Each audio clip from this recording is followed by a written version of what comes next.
नमस्कार मित्रांनो, स्वागत आहे तुमचं आमच्या चॅनलमध्ये। तुम्ही जर अजून आमच्या चॅनलला सबस्क्राईब केलं नसेल तर चॅनलला सबस्क्राईब करा। धन्यवाद।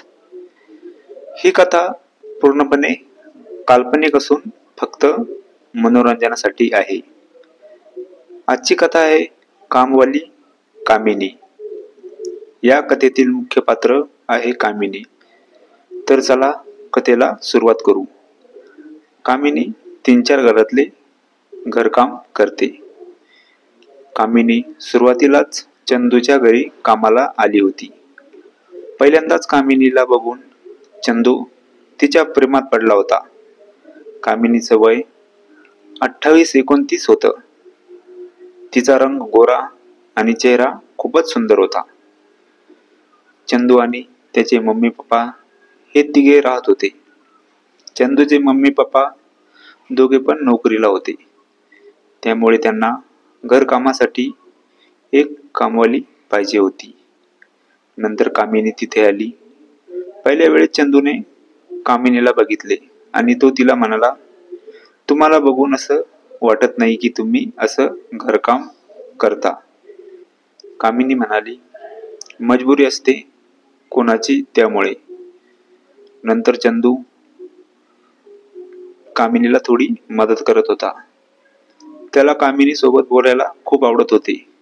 चंदूचे वय 21 वर्ष होते। तो कॉलेजला आहे। चंदूला कामिनी आवडायला लागली होती। तो तर तिच्या प्रेमातच पडला। कामिनी 3-4 घरी जाऊन घरकाम करत असे। जेव्हा चंदूला कळाले तेव्हा चंदू कामिनीला म्हणाला, कामिनी तू नको जात जाऊ दुसरीकडे कामाला। कामिनी म्हणाली, मला गरज आहे पैशाची, त्यामुळे मला करावं लागेल। चंदू म्हणाला, मी देईल तुला, मी जास्त पैसे देत जाईल।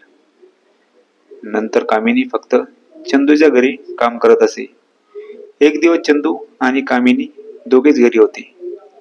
चंदू कामिनीला म्हणाला, कामिनी मला तुझ्याशी थोडं बोलायचं आहे। कामिनी म्हणाली, बोला ना, काय बोलायचं तर। चंदू म्हणाला, खूप पर्सनल आहे आणि मला गलत नको समजू प्लीज। कामिनी म्हणाली, बोला ना। चंदू म्हणाला, अगोदर प्रॉमिस कर की मला तू गलत नाही समजणार। कामिनी, नाही समजणार, बोला आता। चंदू म्हणाला, कामिनी मला तू खूप आवडते, मला प्रेम झालं तुझ्यावर। चंदूचं असं बोलणं ऐकून कामिनी काही न बोलता तिथून निघून गेली। चंदू कामिनीला आवाज देत होता, पण ती लगेच निघून गेली। नंतर दुसऱ्या दिवशी कामिनी चंदूच्या घरी आली नाही। कामिनीने चंदूच्या मम्मीला फोन करून सांगितले की तिची तब्येत बरोबर नाही, त्यामुळे 2 दिवस ती कामाला येऊ शकत नाही। इकडे चंदू विचारात पडला की कामिनी का येत नाही। नंतर कामिनी आली। कामिनीला बघून चंदू खुश झाला होता। चंदू लगेच कामिनीला म्हणाला, तुझी तब्येत ठीक आहे ना आता? कामिनी म्हणाली, हो ठीक आहे। चंदू, तू मला काहीच बोलली नाही त्या दिवशी, खरंच मला प्रेम झालं तुझ्यावर। कामिनी म्हणाली, असं कोणावर पण होत नसतं प्रेम। मी कामवाली आहे, घरकाम करते आणि तुम्ही मोठे लोक, आणि मी तुमच्यापेक्षा वयाने खूप मोठी आहे। चंदू म्हणाला, मला काही प्रॉब्लेम नाही, माझं प्रेम आहे तुझ्यावर। प्रेमात लहान मोठं काही नसतं। नंतर तर रोज चंदू कामिनीला प्रेमाबद्दल बोलत होता, पण कामिनी त्याच्याकडे दुर्लक्ष करत होती। एक दिवस तर चंदू हट्ट करत होता। मग कामिनी चंदूला म्हणाली, मला प्रेम ह्या शब्दावर नफरत आहे आणि तुम्हाला माझ्याबद्दल काहीच माहित नाही, त्यामुळे प्लीज मला असं प्रेम वगैरे काही करायचं नाही। चंदू म्हणाला, तुला का नफरत आहे प्रेमाबद्दल? मी तुला आयुष्यभर प्रेम करेल आणि तुझ्यासोबत लग्न पण करेल। कामिनी म्हणाली, हे बघा, असा विचार पण नका करू। तुम्हाला जर माझी मागची कहाणी समजली तर तुम्ही प्रेम सोडा, नफरत कराल माझ्यासोबत। चंदू म्हणाला, मला नाही ऐकायची तुझी मागची कहाणी। या अगोदर काय झालं मला नाही ऐकायचं। तू आज जशी आहे तशी मला पाहिजे।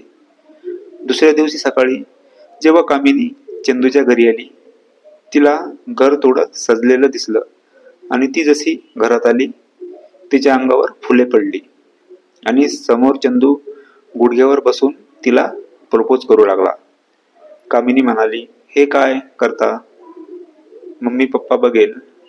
चंदू म्हणाला, आज माझे मम्मी पप्पा घरी नाही आणि आज तुला माझे प्रेम स्वीकारावे लागेल.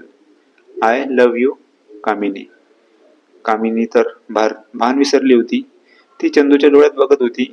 तो तर कामिनीच्या प्रेमात एकदम वेडा झाला होता. आता चंदूने कामिनीला मिठी मारली. कामिनी पण चंदूच्या मिठीत होती. ती तर भानच विसरली होती. नंतर चंदू तर कामिनी सोबत. कामिनीला समजत नव्हतं की ती काय करत आहे. चंदूचा स्पर्श तिला. चंदू आणि कामिनी दोघे पण आता भान हरवून ते सर्व काही.